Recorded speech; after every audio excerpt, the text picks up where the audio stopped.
வழிப்பறியில் ஈடுபட்ட 10 பேரை பிடிக்கவும் 4.5 கோடி ரூபாய் பணத்தை மீட்கவும் கேரளா விரைந்திருக்கிறது தனிப்படை போலீஸ். காஞ்சிபுரம் அருகே 4.5 கோடி பணத்தை காருடன் வழிப்பறி செய்த வழக்கில் கேரள இளைஞர்கள் 5 பேர் கைது செய்யப்பட்டிருக்கிறார்கள்.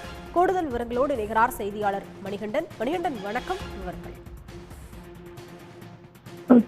கண்டிப்பாக. காஞ்சிபுரம் அருகே காரை கத்தி முனையில் கடத்தி 4.5 கோடி ரூபாய் மதிப்பிலான பணத்தை கொள்ளையடித்த கேரள மாநிலத்தை சேர்ந்த 5 பேர் கைதாகியுள்ள நிலையில் மேலும் இந்த வழக்கில் தொடர்பு இருக்கக்கூடிய 10 பேரை பிடிக்க தனிப்படை போலீசார் கேரளா மாநிலத்திற்கு விரைந்துள்ளனர்.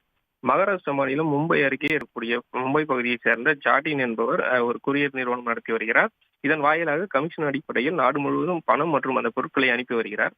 கடந்த சில தினங்களுக்கு முன்பு உண்டாய் கிரீட்டா காரில் 4.5 கோடி ரூபாய் வைத்து தங்கள் நிறுவனத்தின் ஓட்டுநர்கள் இருவர் தலைமையில் இந்த கர்நாடகா மாநிலம் பெங்களூரில் இருந்து சென்னை சவுகார்பேட்டைக்கு அனுப்பி வைத்திருக்கிறார்கள்.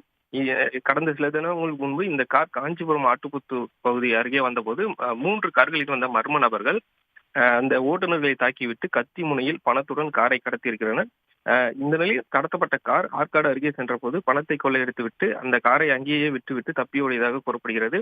இந்த சம்பவம் குறித்து மும்பையிலிருந்து அந்த உரிமையாளர் ஜாடின் அந்த தகவலை தெரிவித்த அடிப்படையில் பொன்னேரிக்கரை போலீசாரிடம் இது சம்பந்தமாக புகார் அளித்துள்ளார். எஸ்பி சண்முகம் தலைமையிலான போலீசார் விசாரணை நடத்திய போது இந்த கொள்ளை சம்பவத்தில் ஈடுபட்டது கேரள மாநிலத்தை சேர்ந்த கொள்ளை கும்பல் என தெரிய வந்தது. இதையடுத்து சில நாட்களுக்கு முன்பு தனிப்படை போலீசார் கேரளாவுக்கு சென்று அந்த மாநிலத்தில் இருக்கக்கூடிய பாலக்காடு, கொல்லம், திருச்சி உள்ளிட்ட மாவட்டங்களைச் சேர்ந்த சுஜிலால் மற்றும் சந்தோஷ் ஆகிய உள்ளிட்ட 5 பேரை கைது செய்தனர். மேலும் அவர்களிடம் விசாரணை நடத்தியதில் கொள்ளை சம்பவத்தில் மேலும் 10 பேருக்கு தொடர்பு இருப்பதாக தெரிய வந்துள்ளது. இதையடுத்து அவர்களை பிடிக்க ஆய்வாளர்கள் தலைமையிலான தனிப்படைகள் போலீசார் கேரளா மாநிலத்துக்கு விரைந்துள்ளனர்.